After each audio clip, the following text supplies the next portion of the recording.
नमस्कार प्यारे बच्चों, आज हम लोग some basic concepts of chemistry का लेक्चर नंबर 3 लेकर आए हैं। लास्ट टर्म तक हम लोगों ने पढ़ लिया था कि मैटर की अगर हमें प्रॉपर्टीज को मेजर करना है तो एसआई सिस्टम ने 7 बेस यूनिट्स दी थी, है ना। बाकी अगर हमें और इसके अलावा कोई मैटर की प्रॉपर्टीज को मेजर करना है तो वो 7 बेस यूनिट से ही डिराइव होगी। ये हम लोगों ने पढ़ लिया था। हम लोग प्रीफिक्स पढ़ रहे थे उसके अंदर। मैं थोड़ा सा रिपीट कर देता हूँ। 10 की पावर -12 बेटा पिको कहते हैं, स्मॉल पी से रिप्रेजेंट किया जाता है। 10 की पावर -9 नैनो कहते हैं, स्मॉल एन से रिप्रेजेंट किया जाता है। 10 की पावर -6 माइक्रो कहते हैं, म्यू से रिप्रेजेंट किया जाता है। 10 की पावर -3 मिली कहते हैं, स्मॉल एम से रिप्रेजेंट किया जाता है। यहाँ पे लिख लीजिए 10 की पावर -2, 10 की पावर -1। 10 की पावर -2 को सेंटी कहते हैं, सी से रिप्रेजेंट किया जाता है। 10 की पावर -1 को 10 की पावर -1 को प्यारे बच्चों डेसी कहते हैं, डी से रिप्रेजेंट किया जाता है। ऐसे लिख लीजिए 10 की पावर 12, 10 की पावर 9, 10 की पावर 6, 10 की पावर 3, 10 की पावर 2 और 10 की पावर 1। 10 की पावर 1 को डेका कहते हैं, डी से रिप्रेजेंट किया जाता है। 10 की पावर 2 को बेटा हम लोग हेप्टो कहते हैं, एच से रिप्रेजेंट किया जाता है। 10 की पावर 3 को किलो कहते हैं, के से रिप्रेजेंट किया जाता है। 10 की पावर 6 को मेगा कहते हैं, एम से रिप्रेजेंट किया जाता है। 10 की पावर 9 को गीगा कहते हैं, कैपिटल जी से रिप्रेजेंट किया जाता है। 10 की पावर 12 को टेरा कहते हैं। ये प्रीफिक्स है। फिर आपके मैटर की प्रॉपर्टीज को मेजर करते वक्त ये प्रीफिक्स लगाए जाते हैं। 10 की पावर 12 आप बोलेंगे सर कैसे, जरा एग्जांपल समझिए। जैसे मान लीजिए 1 पिकोमीटर है, ये मीटर जुड़ गया तो ये आंसर क्या आ जाएगा 10 की पावर -12 मीटर। अगर मैं आपसे बोलूंगा 1 नैनोमीटर कितना होगा तो आप बोलेंगे सर 10 की पावर -9 मीटर। अगर मैं आपसे ये बोलूंगा, ये बताइए, अगर मैं आपसे बोलूंगा 1 किलोमीटर कितना होता है तो आप बोलेंगे 10 की पावर 3 मीटर। यहाँ जो किलो है, यहाँ जो नैनो है, यहाँ जो पिको है, ये सब प्रीफिक्स है। अब ऐसे 1 किलोग्राम तो ग्राम हो जाएगा, लास्ट में ग्राम जुड़ जाएगा, 10 की पावर 3 ग्राम। सही है। 1 मिलीग्राम लिख दिया जाए तो 10 की पावर -3 ग्राम। प्लीज नोट कर लीजिए, ये सब प्रीफिक्स है।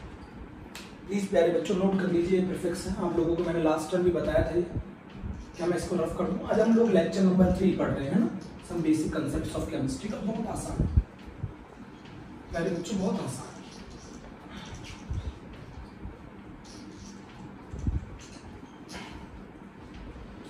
अब मुझे एक चीज बताइए सबसे पहले, what is the difference between mass and weight. बेटा ये एग्जाम में 11th क्लास के बच्चों के पहले पेपर में 2 मार्क्स का क्वेश्चन आता है। What is the difference between mass and weight. ठीक बेटा, देखिए मास का क्या मतलब होता है। Mass of a substance, mass of a substance is the amount of matter, is the amount of matter present in it.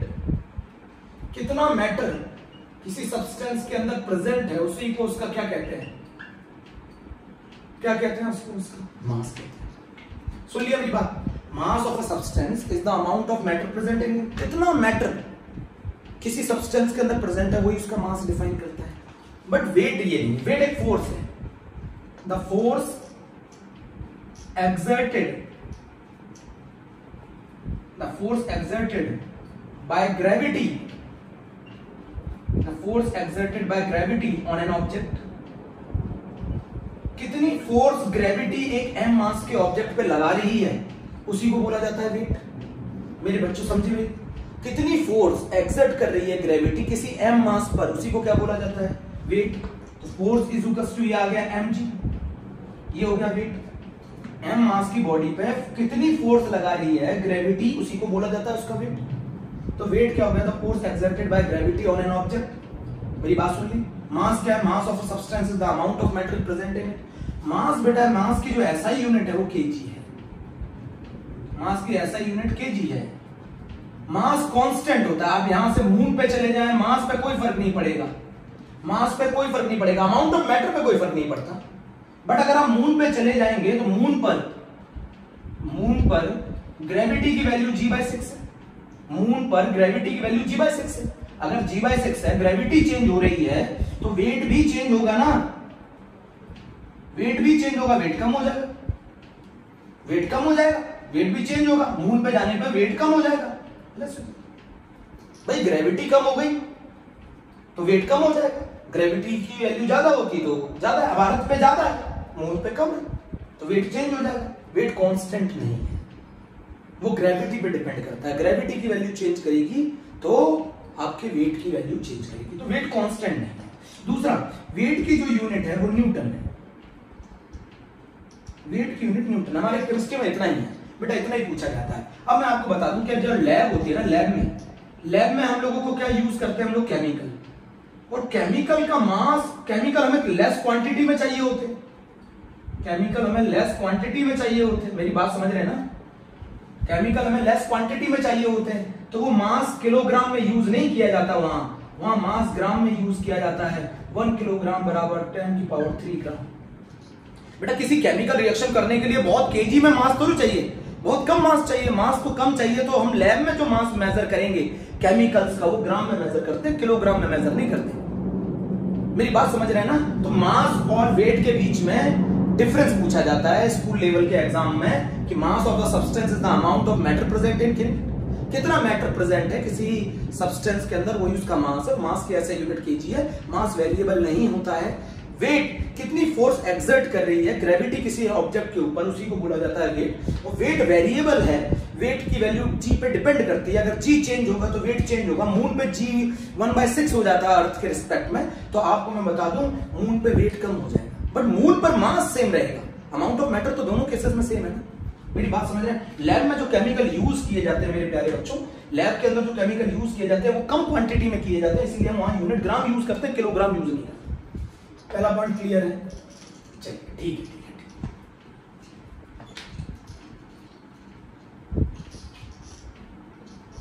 अच्छा जी बता, अब आ जाता है वॉल्यूम। आप अच्छी तरीके से जानते हैं वॉल्यूम।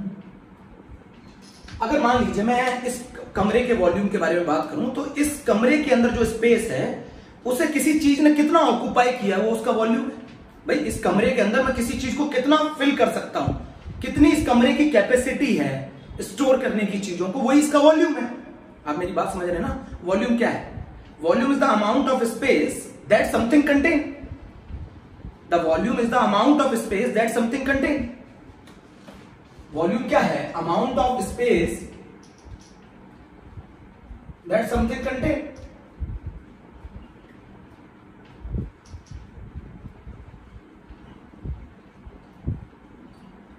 मान लीजिए इस कमरे का अगर मुझे वॉल्यूम पता करना है, तो इस कमरे के अंदर जो स्पेस है वो कितना क्वांटिटी चीजों को कंटेन कर सकता है, उसी को हम क्या बोलते हैं? इस कमरे का वॉल्यूम बोलते हैं। बेटा वॉल्यूम की डेफिनेशन नहीं पूछी जानी। वॉल्यूम आपको मैं बता दूं, ऐसा यूनिट जो वॉल्यूम की होती है वो मीटर क्यूब होती है। ऐसा यूनिट जो वॉल्यूम की होती है बेटा वो मीटर क्यूब होती है। ऐसा यूनिट ऑफ वॉल्यूम क्या होती है बेटा? मीटर क्यूब होती है। मान लीजिए ये मैंने क्या मान लिया? लेंथ। ये मैंने मान ली ब्रेथ। ये मैंने मान ली हाइट। इस क्यूब का वॉल्यूम कितना होगा? Length into breadth into height, तीनों ही लेंथ है, तो इस ऐसा यूनिट क्या होगी वॉल्यूम की? Metre cube. ऐसा यूनिट वॉल्यूम की क्या होगी? Metre cube. तो कितना अमाउंट स्पेस का कोई चीज कंटेन करती है, the amount of space that something contain, उसी को क्या बोला जाता है? उसका वॉल्यूम। वॉल्यूम की ऐसा यूनिट क्या है बेटा? मीटर क्यूब है। बट आपको मालूम ये बहुत बड़ी यूनिट है, ये बड़ी यूनिट है, लार्ज यूनिट है। और लैब में जो हमारा वॉल्यूम यूज होता है वो इतना वॉल्यूम यूज नहीं होगा। भाई 1 मीटर क्यूब बहुत ज्यादा बड़ी यूनिट है। तो लैब में जो वॉल्यूम यूज होता है वो ml में यूज होता है, लीटर में यूज होता है, सेंटीमीटर क्यूब में यूज होता है। आप समझ रहे हैं ना? मीटर क्यूब बहुत बड़ी यूनिट है। लैब में प्रैक्टिकली ये यूनिट यूज नहीं हो सकती। लैब में अगर हम कोई भी रिएक्शन कर रहे हैं तो उसके अंदर जो हमें वॉल्यूम रिक्वायर्ड होगा वो वॉल्यूम मीटर क्यूब में मेजर नहीं होगा। समझ रहे हैं? क्योंकि वो बहुत बड़ा है। मीटर क्यूब लार्ज यूनिट है। तो आप जरा रिलेशन देख लेते हैं। जो 1 मीटर क्यूब जो होता है बेटा वो 10⁻³ लीटर के बराबर होता है। मतलब मान लीजिए 1 मीटर लंबा, 1 मीटर चौड़ा, 1 मीटर ऊंचा अगर मैं कोई टैंक बनाऊंगा, 1 मीटर लंबा, 1 मीटर चौड़ा, 1 मीटर ऊंचा अगर मैं कोई टैंक बनाऊंगा तो उसके अंदर 1000 लीटर पानी आ सकता है। समझ रहे हैं ना? ये meaning 1 metre cube equal to 10⁻³ litre. समझ रहे हैं प्यारे बच्चों? 1 लीटर बराबर 10⁻³ ml, सब बच्चों को मालूम है। 1 लीटर बराबर 10⁻³ सेंटीमीटर क्यूब। इससे क्या मतलब समझते हैं कि 1 ml 1 सेंटीमीटर क्यूब के बराबर। इसका यही तो मतलब है, 1 ml 1 सेंटीमीटर क्यूब के बराबर। अब जरा मुझे बताइए 1 लीटर 1 डेसीमीटर क्यूब के बराबर है। 1 लीटर 1 डेसीमीटर क्यूब के बराबर है। 1 मीटर क्यूब में 1000 लीटर होते हैं, 1 लीटर में 1000 ml होते हैं, 1 लीटर में 10 की पावर 3 सेंटीमीटर क्यूब होते हैं। 1 ml और 1 सेंटीमीटर क्यूब बराबर होते हैं। सेंटीमीटर क्यूब को सीसी भी बोलते हैं। 1 लीटर और 1 डेसीमीटर क्यूब बराबर होते हैं। अब जरा मेरी बात समझिए, 1 मीटर क्यूब के अंदर, इसका मतलब क्या है 1 मीटर क्यूब का, 1 metre into 1 metre into 1 metre. 1 metre में कितना सेंटीमीटर, 100 सेंटीमीटर, 100 सेंटीमीटर, 100 सेंटीमीटर, कितना आ गया ये 10 की पावर 6 सेंटीमीटर क्यूब। तो 1 मीटर क्यूब के अंदर कितने सेंटीमीटर क्यूब होते हैं, 10 की पावर 6 सेंटीमीटर क्यूब होते हैं। आप ये कन्वर्जन यूनिट्स का नोट कर लीजिए, अपनी कॉपी में ये नोट कर लीजिएगा। पूरे 11th पूरे 12th में कॉम्पिटिटिव एग्जाम में ये यूज होता रहेगा। समझ रहे ना मेरे प्यारे बच्चों? पूरे 10th पूरे IIT और नीट और पूरे 11th और पूरे 12th में ये कंसेप्ट यूज होता रहेगा। वॉल्यूम क्या है, amount of space that something contain. इस कमरे में, इस कमरे के अंदर अगर मैं किसी चीज को फिल करूं तो इस कमरे में कितना स्पेस ऑक्यूपाई कर सकता है, उसी वही इस कमरे का क्या कहलाएगा, वॉल्यूम कहलाएगा। मेरी बात समझ लीजिए, रफ कर दो।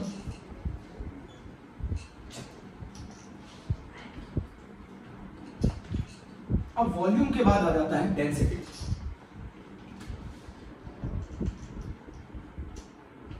अब डेंसिटी क्या होती है, मास पर यूनिट वॉल्यूम। डेंसिटी क्या होती है, मास पर यूनिट वॉल्यूम। मास की ऐसा यूनिट क्या है और वॉल्यूम की ऐसा यूनिट क्या है? तो मास की जो ऐसा यूनिट है वो है केजी, वॉल्यूम की ऐसा यूनिट क्या है, मीटर क्यूब। तो ये क्वेश्चन भी 1 नंबर में पूछा जाता है 1 मार्क्स में कि what is the SI unit of density. तो डेंसिटी की एसआई यूनिट क्या होती है, डेंसिटी की एसआई यूनिट बेटा क्या होती है, केजी पर मीटर। बट आपको अच्छी तरह मालूम है जब हम डेंसिटी यूज करेंगे लैब में, तो डेंसिटी ये बहुत बड़ी यूनिट है, ये बहुत बड़ी यूनिट है बेटा, ये बहुत बड़ी यूनिट है। तो हम डेंसिटी प्रैक्टिकली लैब में इसमें नहीं लेते। लैब में हम जो डेंसिटी लेते हैं, लैब में हम जो डेंसिटी लेते हैं वो ग्राम पर ml में लेते हैं या ग्राम पर सेंटीमीटर क्यूब में लेते हैं। प्यारे बच्चों ये नोट कर करके, हम जो लैब के अंदर जो डेंसिटी यूज करते हैं वो ग्राम पर ml में यूज करते हैं या ग्राम पर सेंटीमीटर क्यूब में यूज करते हैं। क्लियर है? जल्दी बताओ, जल्दी क्लियर कर लो, जल्दी जल्दी क्लियर कर लो। डेंसिटी क्या है, ऐसा यूनिट केजी पर मीटर क्यूब, बहुत बड़ी यूनिट है। डेंसिटी ग्राम पर ml या ग्राम पर सेंटीमीटर क्यूब में। 1 नंबर का क्वेश्चन आना है। अभी मैंने आपको 2 क्वेश्चन बता दिए। आपको बताऊं किसी भी रूम के, अगर आपने भी बच्चा कोई और भी बोले कि वॉल्यूम का क्या मतलब, किसी रूम की कितनी कैपेसिटी है किसी चीज को स्टोर करने की, वो इसका वॉल्यूम है। समझ रहे हैं ना मेरी बात? अब जरा मेरी बात समझो, डेंसिटी की भी बात खत्म हो गई। डेंसिटी के बाद मैं आपको एक चीज बताना चाहूंगा कि टेम्परेचर का क्या, टेम्परेचर का कंडीशन बहुत इंपॉर्टेंट। टेम्परेचर की ऐसा यूनिट जो है बेटा वो केल्विन है। टेम्परेचर की ऐसा यूनिट जो है वो केल्विन है। टेम्परेचर की ऐसा यूनिट केल्विन है। केल्विन में नेगेटिव स्केल पॉसिबल नहीं, केल्विन में नेगेटिव स्केल पॉसिबल नहीं है। नेगेटिव स्केल किस में पॉसिबल है, डिग्री सेंटीग्रेड में। डिग्री सेंटीग्रेड में नेगेटिव स्केल पॉसिबल है। नेगेटिव में टेम्परेचर आ सकता है डिग्री सेंटीग्रेड। केल्विन में नेगेटिव, केल्विन कभी पॉसिबल ही नहीं। अब सबसे पहला रिलेशन, अगर केल्विन में आपको टेम्परेचर निकालना तो आप कुछ नहीं करो, डिग्री सेंटीग्रेड को 273 से ऐड कर दो। बहुत सारे लोग 273.15 भी बोलते हैं, मतलब एक ही। डिग्री सेंटीग्रेड को अगर मैं 273 से ऐड कर दूंगा तो वो केल्विन में आ जाएगा। बेटा इसमें एक क्वेश्चन बहुत ज्यादा पूछता है स्कूल कि एब्सोल्यूट जीरो टेम्परेचर का क्या मतलब है। इसमें एक क्वेश्चन बहुत ज्यादा पूछता है स्कूल, एब्सोल्यूट जीरो टेम्परेचर का क्या मतलब है। तो एब्सोल्यूट जीरो टेम्परेचर का मतलब है माइनस के 273 degree centigrade. Absolute zero temperature का मतलब है 0 kelvin. Absolute zero temperature, absolute temperature भी बोल सकते हैं, एब्सोल्यूट जीरो ना बोले, एब्सोल्यूट टेम्परेचर भी बोल सकते हैं। माइनस 273 डिग्री सेंटीग्रेड या फिर 0 केल्विन। डिग्री सेंटीग्रेड में नेगेटिव स्केल पॉसिबल है, केल्विन में पॉसिबल नहीं। अगर केल्विन में लेस देन 273 है ना, अगर केल्विन में less than temperature less than 273 है ना, तो डिग्री सेंटीग्रेड में ये नेगेटिव होगा। अगर केल्विन में कोई चीज लेस देन 273 है तो डिग्री सेंटीग्रेड में वो नेगेटिव होगी। नोट कर लो, डिग्री सेंटीग्रेड में वो नेगेटिव होगी। मेरी बात नोट कर ली?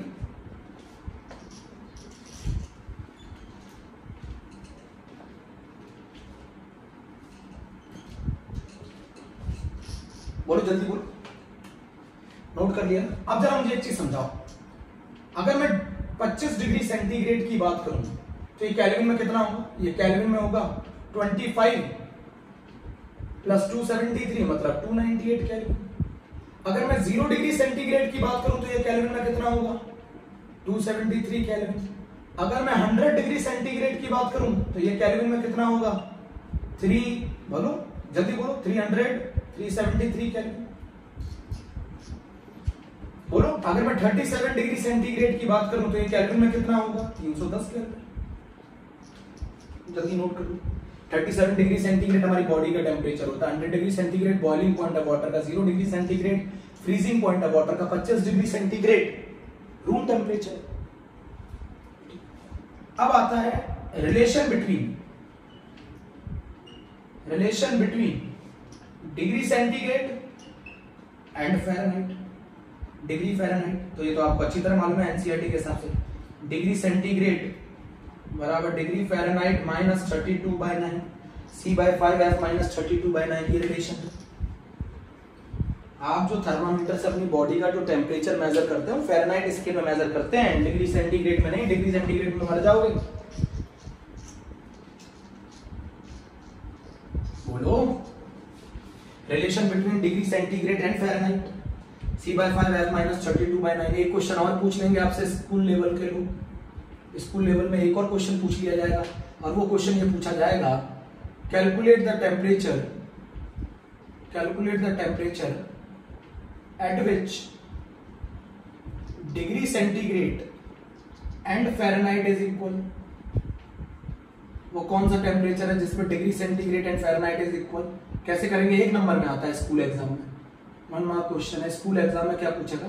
डिग्री सेंटीग्रेड और डिग्री फ़ारेनहाइट बराबर x रख लो, दोनों किस टेम्परेचर पे इक्वल है? तो x/5 is equals to x minus 32/9। तो ये बन गया 9x, ये बन गया 5x और ये बन गया 160। तो ये बन गया 4x बराबर माइनस का 160। तो x बराबर आ गया -40। -40 वो टेम्परेचर है जिसमें डिग्री सेंटीग्रेड और फ़ारेनहाइट इक्वल होते हैं। -40 वो टेम्परेचर है जिसमें डिग्री सेंटीग्रेड और फ़ारेनहाइट इक्वल होते हैं। तो -40 यहाँ पे रख के देख लो डिग्री सेंटीग्रेड, तो फ़ारेनहाइट की वैल्यू भी -40 निकलेगी। आप फ़ारेनहाइट पे -40 रख के देख लो तो डिग्री सेंटीग्रेड की वैल्यू भी -40 निकलेगी। तो -40 वो टेम्परेचर है जिसपे डिग्री सेंटीग्रेड और फ़ारेनहाइट क्या होते हैं? इक्वल। मेरी बात समझ ले।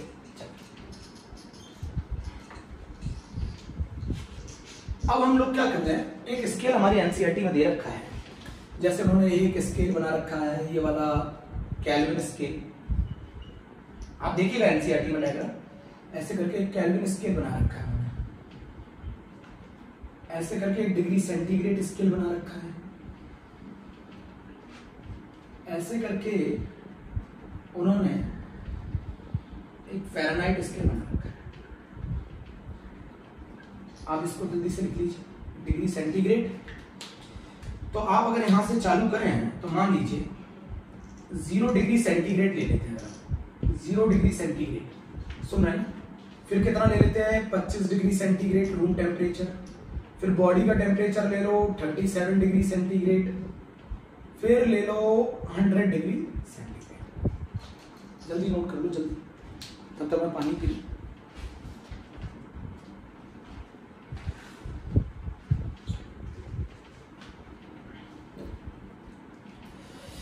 0 degree centigrade, 25 degree centigrade, 37 degree centigrade, 100 degree centigrade बहुत आसान है, अभी आपने किया है। 0 डिग्री सेंटीग्रेड पे 273 केल्विन, 25 डिग्री सेंटीग्रेड पे 298 केल्विन, 37 डिग्री सेंटीग्रेड पे 310 केल्विन, 100 डिग्री सेंटीग्रेड पे 373 केल्विन। बहुत आसान है। इसको फ़ारेनहाइट स्केल पे बात करें तो 32 फ़ारेनहाइट, इसको अगर मैं बात करूं तो 32 डिग्री फ़ारेनहाइट, अगर मैं 25 डिग्री की बात करूं तो 77 डिग्री फ़ारेनहाइट, अगर मैं 37 डिग्री सेंटीग्रेड की बात करूं तो 98.6 डिग्री फ़ारेनहाइट, और अगर मैं 100 डिग्री की बात करूं तो 212 फ़ारेनहाइट। आप ये स्केल, ये कन्वर्जन है। अगर आप 0 डिग्री सेंटीग्रेड को फ़ारेनहाइट में मेजर करना चाहते हैं तो 32 डिग्री फ़ारेनहाइट, केल्विन में मेजर करना चाहते हैं तो 273, 77 फ़ारेनहाइट, 25 डिग्री सेंटीग्रेड होगा रूम टेम्परेचर रेट है। ये फ्रीजिंग पॉइंट है वाटर का, ये रूम टेम्परेचर मैं लिख देता हूं, ये बॉडी टेम्परेचर है, ये बॉइलिंग पॉइंट है, नोट कर टेबल बना लो ये। चलिए अब जो हम पढ़ने जा रहे हैं वो है साइंटिफिक नोटेशन। अब ये क्या चीज है बताता हूं, बहुत आसान है। साइंटिफिक नोटेशन, मान लीजिए एक नंबर है 6.023 इंटू 10⁻23, लार्ज नंबर है। अरे पागलो, लार्ज नंबर नहीं है, बहुत लार्ज नंबर है ये। 6.023 इंटू 10⁻23, आप जानते हैं इस नंबर को एवोगैड्रो नंबर है ये। 6.023 इंटू 10⁻23 एवोगैड्रो नंबर है, scientific notation. 6.023 into 10⁻23 Avogadro number है। समझ रहे हैं ना मेरी बात? अब ये इतना लार्ज नंबर है, अगर मान लीजिए ये नंबर आपको ऐसे लिखने लगे 6.022 भी लिखते हैं बहुत सारे लोग, 602,200, फिर 000, फिर 000, फिर 000, फिर 000, फिर 000, फिर 000। आप इतना बड़ा नंबर है, आप इसको ऐसे लिखना पसंद करेंगे? कॉमन सेंस लगाइए, अगर ये बहुत सारी कैलकुलेशन में यूज होगा तो क्या आप इसको इस तरीके से लिखना पसंद करेंगे? ये इतना बड़ा नंबर है जिसको आपको अगर न्यूमेरिकल में प्रैक्टिकली यूज करना है तो क्या आप इसको ऐसे लिखना पसंद करेंगे? तो इसी नंबर को इजीएस्ट वे में कैसे लिखा जाता है? n इंटू 10 की पावर n। इसको इस नंबर को इस तरीके से रिप्रेजेंट करने को ही क्या बोलते हैं? Scientific notation. मेरी बात समझ रहे हैं? n इंटू 10 की पावर n। ये n नेगेटिव भी हो सकता है, जीरो भी हो सकता है, पॉजिटिव भी हो सकता है। ये नेगेटिव भी हो सकता है, जीरो भी हो सकता है, पॉजिटिव भी हो सकता है। ये n की जो वैल्यू है एनसीईआरटी बताती है ये 1 से लेकर 10 के बीच में होगी, ये 1 से लेकर 10 के बीच में होगी। अब जैसे मान लीजिए, मैं आपको तरीका बताता हूं। मान लीजिए 602 आ गया, मुझे इसे साइंटिफिक नोटेशन के टर्म्स में लिखना है, तो यहां डेसिमल है। अगर मैं उसको यहां लेकर आऊंगा एक डिजिट के बाद, मैंने क्या बोला, n मेरा जो होना चाहिए वो 1 से लेकर 10 के बीच में होना चाहिए, तो ये 6 के बाद आएगा ना, 1 से लेकर 10 के बीच में कौन सा नंबर है? 6। तो एक डेसिमल जो होता है वो एक डिजिट के बाद आता है। तो मैं 2 से यहां पर इसको यहां लेके आऊंगा, तो मैंने कितनी डिजिट मूव कर रहा हूं? 1 और 2, 1 2। और जब भी मैं लेफ्ट में मूव करूंगा 10 की पावर पॉजिटिव आएगी। जब भी मैं लेफ्ट में मूव करूंगा 10 की पावर पॉजिटिव आएगी। तो बताओ मैं इसको साइंटिफिक नोटेशन में लिखूंगा तो मैं लिख सकता हूं 6.02 इंटू 10 की पावर 2। बहुत आसान है, 6.02 इंटू 10 की पावर 2। क्या ये नंबर इस फॉर्म में रिप्रेजेंट हो गया? n क्या होता है? 1 से लेकर 10 के बीच में, तो ये 6 आ रहा है 1 से लेकर 10 के बीच में। n ये पॉजिटिव भी हो सकता है, नेगेटिव भी हो सकता है, जीरो भी हो सकता है। अब यहाँ पर एक क्वेश्चन एनसीईआरटी पूछता है, बच्चे कहते हैं तो ऑलरेडी लिखा हुआ है। नहीं बेटा, ये साइंटिफिक नोटेशन के टर्म्स में नहीं लिखा हुआ, एक डिजिट के बाद डेसिमल है, फॉलो हो रहा है ये पूरी कंडीशन।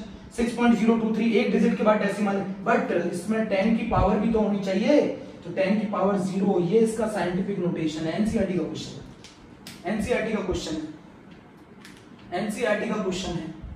प्लीज प्यारे बच्चों नोट करो, एनसीईआरटी का क्वेश्चन, एनसीईआरटी का क्वेश्चन। किसी भी नंबर को n इंटू 10 की पावर n से रिप्रेजेंट करना साइंटिफिक नोटेशन। बेटा इतना बड़ा नंबर जो है, क्या मैं इसको कैलकुलेशन में ऐसे लिखूंगा? ऐसे लिखूंगा तो भैया मेरा काम हो गया, हो ही नहीं पाएगी कैलकुलेशन। मुझे ऐसे करना पड़ेगा ना, इसलिए इसको इस तरीके से लिखने का तरीका ही क्या कहलाता है? Scientific notation. अब जरा समझो मेरी बात, जैसे मान लो 0.0016 आ गया, मुझे इसको साइंटिफिक नोटेशन में लिखना है, तो मुझे इस डेसिमल को यहां लेकर आना पड़ेगा, एक डिजिट के बाद यहां लेकर के आना पड़ेगा ना, यहां से मुझे इसको यहां मूव कराना पड़ेगा। तो मैं इसको लिख सकता हूं 1.6। अब जब मैं ऐसे मूव करूंगा, राइट में मूव करूंगा तो 10 की पावर नेगेटिव जाती है, जब मैं लेफ्ट में मूव करूंगा तो 10 की पावर पॉजिटिव जाती है, तो ये बन जाएगा 1.6 इंटू 10 की पावर -3 आंसर। इसी को साइंटिफिक नोटेशन कहते हैं। समझ रहे ना? साइंटिफिक नोटेशन बहुत बड़ी वैल्यूज को आपको ऑलवेज साइंटिफिक नोटेशन के टर्म्स में लिखना पड़ेगा, क्योंकि वो प्रैक्टिकली पॉसिबल नहीं है ऐसे लिखना। मेरी बात समझ रहे हैं ना? प्रैक्टिकली ऐसे लिखना पॉसिबल नहीं। अब जरा मेरी बात समझिए, कैलकुलेशन इन्वॉल्विंग, ये तो छोटे क्लासेस में पढ़ाया जाता है, कैलकुलेशन इन्वॉल्विंग साइंटिफिक नोटेशन। मैं आपको बता देता हूं एनसीईआरटी के क्वेश्चन, आपको अच्छी तरीके से मल्टीप्लिकेशन में मालूम है, एक्सपोनेंशियल पावर का सम हो जाता है, 10 की पावर का सम हो जाएगा मल्टीप्लिकेशन अगर आप करोगे तो वहां जो 10 की पावर है वो सम हो जाएगा। अभी बता रहा हूं आपको एनसीईआरटी के क्वेश्चन से। ये एक प्रैक्टिस करने के लिए, बस थोड़ा सा समझने के लिए होता है ना। एनसीईआरटी का क्वेश्चन ले लेते हैं, उससे आपको समझ में आ जाएगा, फिर आगे चलते हैं। जैसे एनसीईआरटी ने लिखा है 5.6 इंटू 10 की पावर 5 इंटू 6.9 इंटू 10 की पावर 8। एक ये कैलकुलेशन ले लेते हैं। एक ले लेते हैं 9.8 इंटू 10 की पावर -2 इंटू 2.5 इंटू 10 की पावर -6। एक और ले लेते हैं 2.7 इंटू 10 की पावर -3 डिवाइडेड बाय 5.5 इंटू 10 की पावर 4। ये आपने कैलकुलेशन दे दी। अब यहाँ पर क्या मल्टीप्लिकेशन हो रहा है? मल्टीप्लिकेशन में बहुत आसान है, मल्टीप्लिकेशन में बहुत आसान है। 5.6 को 6.9 से मल्टीप्लाई करो और एक्सपोनेंशियल की जो पावर है वो सम हो जाएगी, तो ये बन जाएगा 5 + 8। बोलो, कर लोगे ना कैलकुलेशन? 5.6 इंटू 6.9 और 10 की पावर सम हो जाएगा। अच्छा, ये क्या बन जाएगा? ये बन जाएगा 9.8 इंटू 2.5 और यह पावर हो जाएगा, पावर का फिर सम हो जाएगा, तो ये बन जाएगा 10 की पावर -2 प्लस -6। बोलो, तो ये बन जाएगा 9.8 इंटू 2.5 और ये बन गया 10 की पावर -8। बोलो, सही है? अब यहाँ पे डिवाइड किया है, तो डिवाइड क्या होगा? 2.7 डिवाइडेड बाय 5.5 और ये 10 की पावर सब्ट्रैक्ट हो जाएगी -4, तो ये बन जाएगा 2.7 डिवाइडेड बाय 5.5 इंटू 10 की पावर -7। तो ये मल्टीप्लिकेशन में आप साइंटिफिक नोटेशन या डिवीजन में आप साइंटिफिक नोटेशन का क्वेश्चन कैसे करेंगे? जल्दी करो, जल्दी बताओ, साइंटिफिक नोटेशन के क्वेश्चन कैसे करेंगे?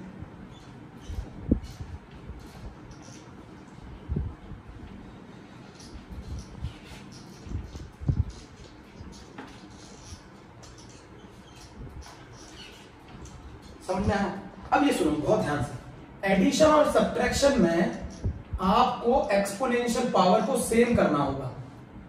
एक्सपोनेंशियल पावर को सेम करना होगा, तभी आप जाके उनका एडिशन या सब्ट्रैक्शन कर सकते हैं।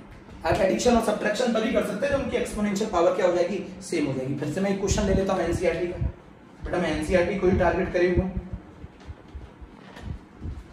और वो क्वेश्चन हो गया 2.5 इंटू 10 की पावर -2 -4.8 इंटू 10 की पावर -3। लिख लिया ना आपने? 2.5 इंटू 10 की पावर -2 -4.8 इंटू 10 की पावर -3। बेटा, मैं क्या करता हूं, या तो मैं इसको सेम कर लूं या फिर मैं इसको सेम कर लूं। तो मैं क्या कर सकता हूं, 2.5 इंटू 10 की पावर -2। बताओ इन दोनों की पावर में कितने का डिफरेंस है? 1 का डिफरेंस है ना, तो इसको 10 से मल्टीप्लाई कर लो, 10 से डिवाइड कर लो, 10 की पावर -3 लिख लिया। 2.5 इंटू 10 की पावर -2 4.8 इंटू 10 की पावर -3, इन दोनों की पावर में इसकी पावर जैसा करना चाहता हूं इसको। तो दोनों में कितने का डिफरेंस है? 1 का डिफरेंस है, तो मैंने 10 से मल्टीप्लाई किया, 10 से डिवाइड किया। अच्छा, मुझे बताइए कौन सा 10 पावर को सेम करने में इन्वॉल्व हो गया? ये वाला 10 पावर को सेम करने में इन्वॉल्व हो गया। ये वाला 10 पावर को सेम करने में इन्वॉल्व होगा 10 की पावर -2, तो ये वाला 10 डिवाइड में चला जाएगा। तो 2.5 इंटू 10 की power -2 minus 4.8 divided by 10 into 10 की पावर -2। बोलो, सही लिखा है मैंने? तो ये आ गया 2.5 इंटू 10 की पावर -2 माइनस 0.48 इंटू 10 की पावर -2, तो ये आ जाएगा 2.5 माइनस 0.48 इंटू 10 की पावर -2। सॉल्व कर लीजिए। बोलो, समझ में आया कि नहीं आया? बोलो, 2.5 माइनस 0.48 इंटू 10 की पावर -2, 2.5 इंटू 10 की पावर -2, 0.48 इंटू 10 की पावर -2, सेम कर लिया। चलो एक और क्वेश्चन ले लेते हैं एनसीईआरटी का। एनसीईआरटी ने बोला है 6.65 इंटू 10 की पावर 4 प्लस 8.95 इंटू 10 की पावर 3 इंटू 10 की पावर 3। चलो चेक कर लेते हैं। 6.65 इंटू 10 की power 4 plus 8.95 into 10 divided by 10 into 10 की पावर 3। बोलो, जल्दी बोलो, जल्दी प्यारे बच्चों, जल्दी बोलो, क्या होगा बताओ? ये वाला 10 तो पावर सेम करने में यूज हो गया, तो ये आ जाएगा 6.65 इंटू 10 की पावर 4 और ये बन जाएगा 0.895 इंटू 10 की पावर 4। ऐड कर दीजिए 6.65 प्लस 0.895 इंटू 10 की पावर 4। तो ये साइंटिफिक नोटेशन के इतने क्वेश्चन है, आप लोग इनको कर लीजिएगा। आप इसको भी सेम कर सकते हैं, इसको भी सेम कर सकते हैं, इसको भी सेम कर सकते हैं। मैंने इसको करके दिखाया, आप इससे कर लीजिएगा, कोई जरूरत नहीं। आज हम एक और बहुत छोटा सा, एक बहुत इंपॉर्टेंट टॉपिक पढ़ रहे हैं और उसका नाम है डायमेंशनल एनालिसिस और यूनिट फैक्टर मेथड। प्लीज प्यारे बच्चों नोट करिए। मैं कुछ और बता दूं, कन्वर्जन का मतलब बता दूं। चलिए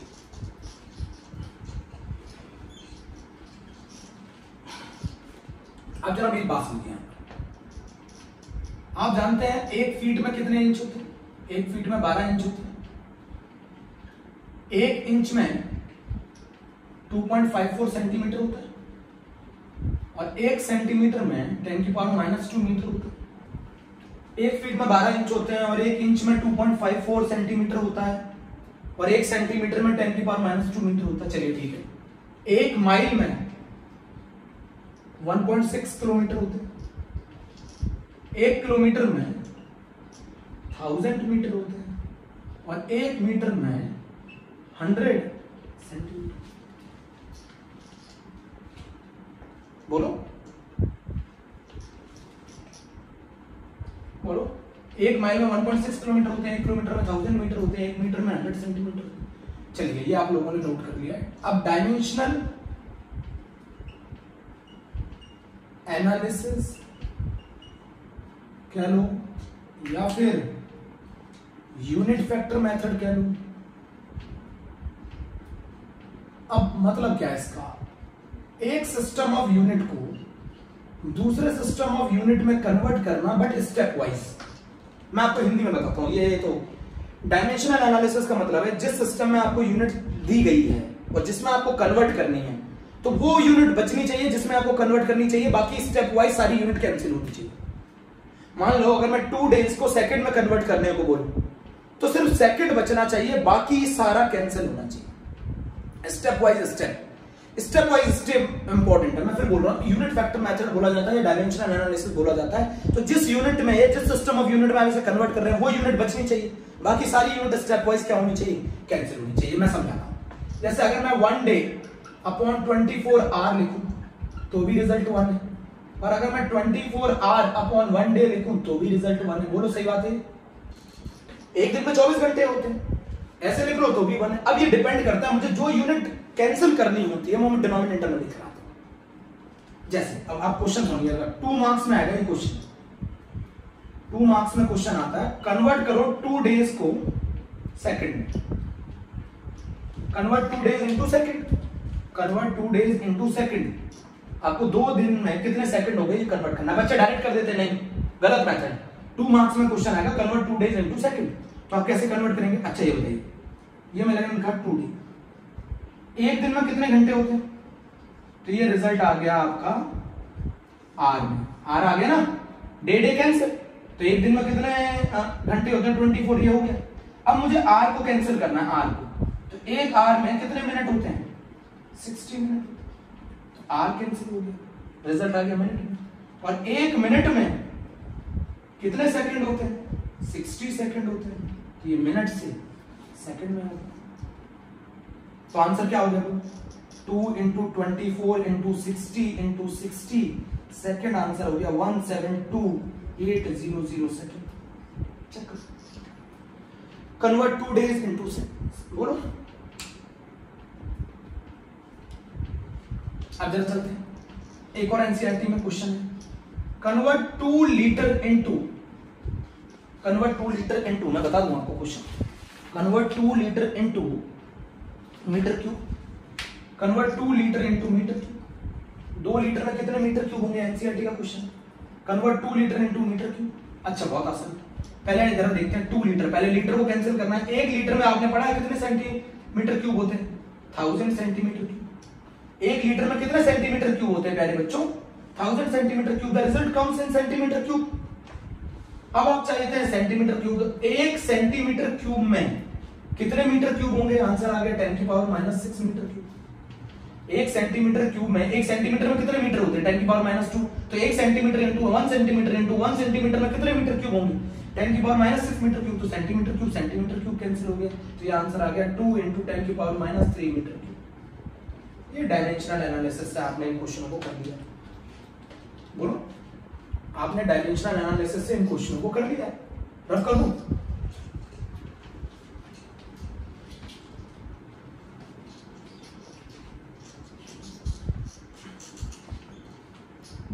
अब जरा मेरी बात समझना बहुत ध्यान से।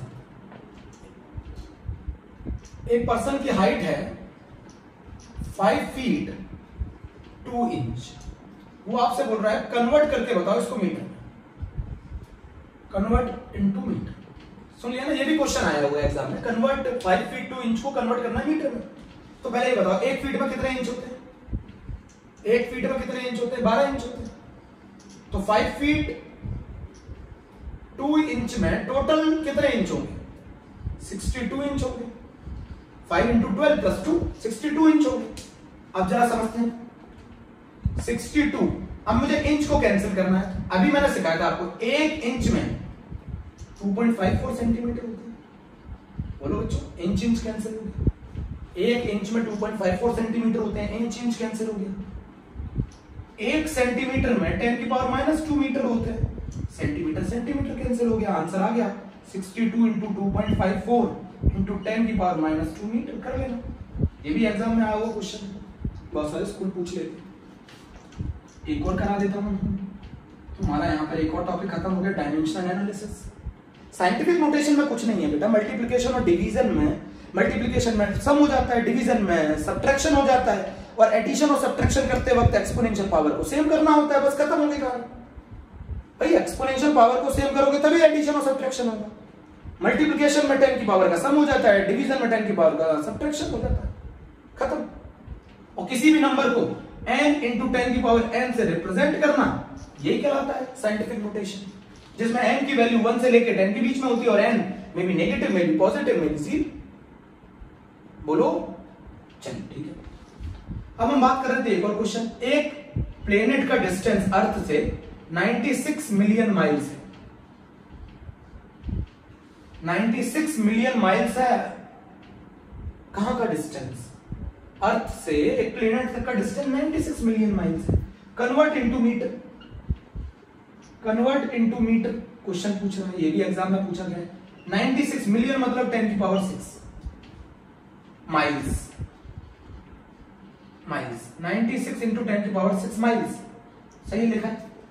अच्छा, मुझे 1 माइल में कितने किलोमीटर होते हैं? मैं पहला रिजल्ट किलोमीटर में लेके आऊंगा। 1 माइल में कितने किलोमीटर होते हैं? 1.6 किलोमीटर होते हैं, तो माइल माइल कैंसिल। 1 किलोमीटर में कितने मीटर होते हैं? तो 1000 मीटर होते हैं, तो किलोमीटर किलोमीटर कैंसिल, तो आंसर आ गया 96 इंटू 1.6 इंटू 10 की पावर 9। क्लियर? तो हमारा यहाँ पर डायमेंशनल एनालिसिस, इसका एक और नाम है यूनिट फैक्टर मेथड। बहुत आसान है, एक सिस्टम ऑफ यूनिट को दूसरे सिस्टम ऑफ यूनिट में कन्वर्ट करना हो और स्टेप वाइज करना हो, तो उस मेथड को बोलते हैं डायमेंशनल एनालिसिस और यूनिट फैक्टर मेथड। तो ये हमारा लेक्चर नंबर 3 हो गया है, किसका? 11th क्लास का, जिसमें हमने साइंटिफिक नोटेशन कवर कर लिया है, सही है। यूनिट फैक्टर मेथड और डायमेंशनल एनालिसिस कवर कर लिया हम लोगों ने। Units of temperature, volume, density, mass, weight, इनमें डिफरेंस कवर कर लिया है। तो अगले टर्म पे जो हमें कवर करना है वो सिग्निफिकेंट फिगर और सिग्निफिकेंट फिगर्स को लेकर कैलकुलेशन। बेटा इतना पढ़ने के बाद अब आएंगे हम केमिस्ट्री में laws of chemical combination. Then we start the most important topic of this chapter is mole concept. Thank you.